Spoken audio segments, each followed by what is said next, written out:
In this example problem, we'll be looking at the force on a loop of current, a closed loop of current.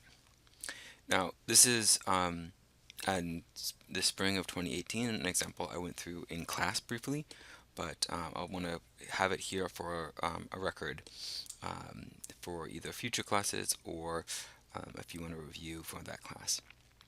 Now, in general, if you have a non-straight wire, the formula depends for the force on it is going to be negative the current times the integral of the magnetic field crossed into ds, where ds is going to be a small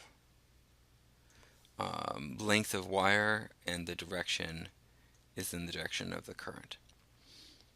Now, when excuse me, when you do this with a uniform magnetic field, you can pull the magnetic field B out because it's the same everywhere along the wire.